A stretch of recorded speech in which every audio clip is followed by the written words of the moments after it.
नमस्कार। वैसे तो आप सभी दानवीर कर्ण के बारे में जानते हैं, लेकिन उनके जीवन से जुड़ी एक और घटना मैं आप लोगों के सामने लेकर आई हूँ। एक बार की बात है कि श्री कृष्ण और अर्जुन कहीं जा रहे थे। रास्ते में अर्जुन ने श्री कृष्ण जी से पूछा कि हे प्रभु, एक जिज्ञासा है मेरे मन में, यदि आज्ञा हो तो पूछूं।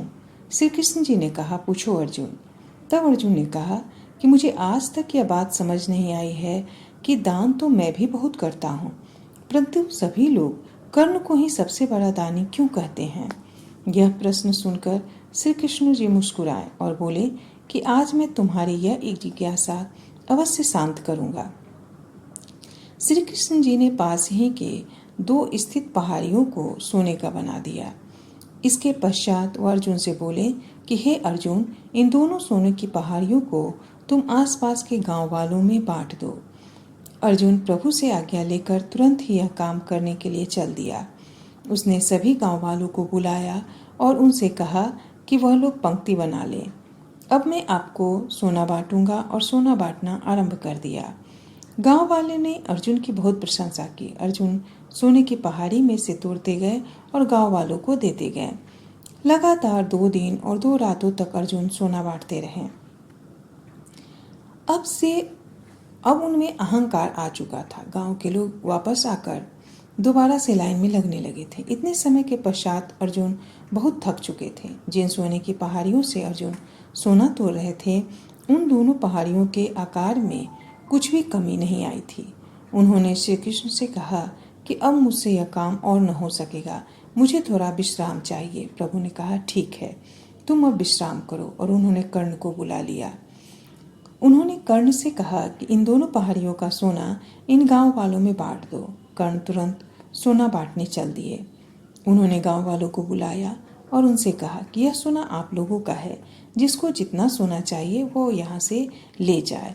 और ऐसा कहकर कर्ण वहाँ से चले गए।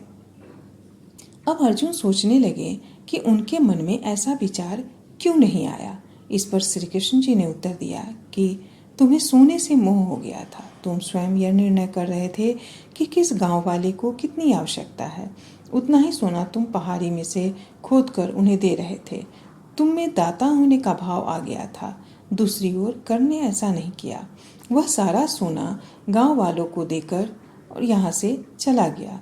वह नहीं चाहते थे कि उनके सामने कोई उनकी जय जयकार करे या प्रशंसा करे।